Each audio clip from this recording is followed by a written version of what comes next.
സോണിയാഗാന്ധിയെ കണ്ടതുമായി ബന്ധപ്പെട്ടുള്ള ഉണ്ണികൃഷ്ണൻ പോറ്റിയുടെ മൊഴിയിലെ വിവരമടക്കം എല്ലാം അന്വേഷണ സംഘം തിങ്കളാഴ്ച ഹൈക്കോടതിക്ക് കൈമാറും. ശബരിമല സ്വർണ്ണക്കൊള്ളയുമായി ബന്ധപ്പെട്ട അടൂർ പ്രകാശിന്റെ ആരോപണം തള്ളി മുഖ്യമന്ത്രിയുടെ ഓഫീസ് തന്നെ SIT ചോദ്യം ചെയ്യാൻ വിളിപ്പിക്കുമെന്ന വാർത്തയ്ക്ക് പിന്നിൽ മുഖ്യമന്ത്രിയുടെ പൊളിറ്റിക്കൽ സെക്രട്ടറി പി ശശിയാണെന്നായിരുന്നു അടൂർ പ്രകാശ് പറഞ്ഞത്.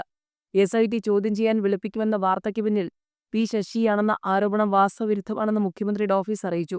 കേസിന്റെ അന്വേഷണം ഹൈക്കോടതി മേൽനോട്ടത്തിലാണ് നടക്കുന്നത്. അതിൽ മുഖ്യമന്ത്രിയുടെ ഓഫീസിനോ പൊളിറ്റിക്കൽ സെക്രട്ടറിക്കോ പങ്കില്ലെന്നാണ് വിശദീകരണം. ചോദ്യം ചെയ്യാൻ വിളിപ്പിച്ചാൽ ഹാജരാകുമെന്നും തനിക്കൊരു ഭയവുമില്ലെന്നും സോണിയാഗാന്ധിയെ കാണാൻ താൻ അപ്പോയിന്റ്മെന്റ് എടുത്തിട്ടില്ലെന്നും കൊള്ളക്കാരനാണെന്ന് അറിഞ്ഞുകൊണ്ടല്ല പോറ്റിയെ കേട്ടതെന്നും ശബരിമല അന്നദാനത്തിന് ക്ഷണിച്ചു താൻ പോയി ബാക്കി കാര്യങ്ങൾ SIT വിളിപ്പിക്കുമ്പോൾ ഉറപ്പായും മാധ്യമങ്ങളെ അറിയിക്കുമെന്നും എവിടെയും ഒളിച്ചോടി പോകുന്നില്ലെന്നും അടൂർ പ്രകാശ് പറഞ്ഞു. ശബരിമല സ്വർണ്ണക്കൊള്ളയുമായി ബന്ധപ്പെട്ട മുൻ മന്ത്രി കടകംപള്ളി സുരേന്ദ്രനെ SIT ചോദ്യം ചെയ്തതിൽ പ്രതികരിച്ച് മുഖ്യമന്ത്രി പിണറായി വിജയൻ SITക്ക് പല കാര്യങ്ങളിലും വ്യക്തത തേടേണ്ടി വരും. ആരെ ചോദ്യം ചെയ്യണമെന്ന് അവരാണ് തീരുമാനിക്കേണ്ടത്. കടകംപള്ളിയെ ചോദ്യം ചെയ്തത് അതിന്റെ ഭാഗമായിട്ടാണെന്നും മുഖ്യമന്ത്രി പറഞ്ഞു. ശബരിമല സ്വർണ്ണക്കൊള്ളയിൽ ഉത്തരം കിട്ടേണ്ട ഒട്ടേറെ ചോദ്യങ്ങൾ ഇപ്പോഴും ബാക്കിയാണ്. എത്രത്തോളം സ്വർണം അപഹരിക്കപ്പെട്ടു? കണ്ടുകിട്ടിയ സ്വർണം ശബരിമലയിലേത് തന്നെയാണോ? ആരാണ് കൊണ്ടുപോയത്? തുടങ്ങിയ കാര്യങ്ങളിലൊന്നും വ്യക്തത വന്നിട്ടേയില്ല.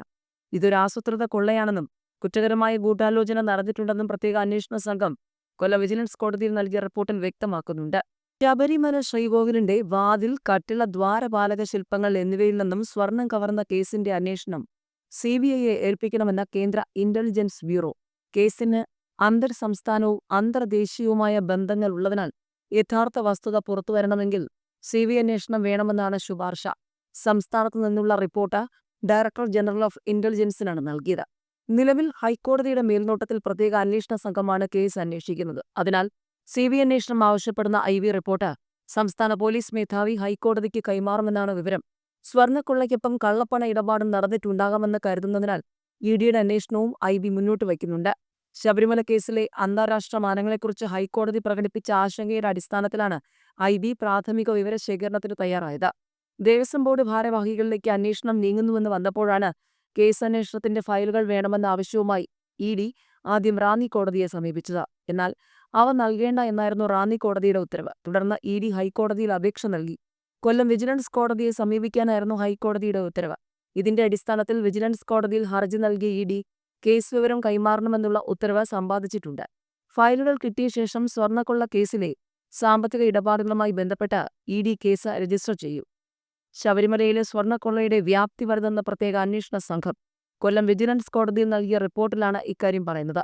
1-ാം പ്രതി ഉണ്ണികൃഷ്ണൻ പോറ്റി, 9-ാം പ്രതി ചെന്നൈ സ്മാർട്ട് ക്രിയേഷൻസ് ഉടമ പങ്കജ് ഭണ്ഡാരി, 10-ാം പ്രതി ബെല്ലാരിയിലെ ജ്വല്ലറി ഉടമ ഗോവർദ്ധൻ എന്നിവരെ ഒന്നിച്ചിരുത്തി ചോദ്യം ചെയ്യാനായി കസ്റ്റഡിയിൽ ആവശ്യപ്പെട്ടുകൊണ്ട് നൽകിയ റിപ്പോർട്ടിലാണ് ഇത് സംബന്ധിച്ച വിശദ വിവരം. ക്ഷേത്ര ശ്രീകോവിലിന്റെ കട്ടിളയുടെ മൊത്തം 7 പാളികളിലെ സ്വർണമാണ് കവർന്നത്. കട്ടിളയ്ക്ക് മുകളിലെ പ്രഭാമണ്ഡലത്തിലെ സ്വർണവും കൊള്ളയടിച്ചു.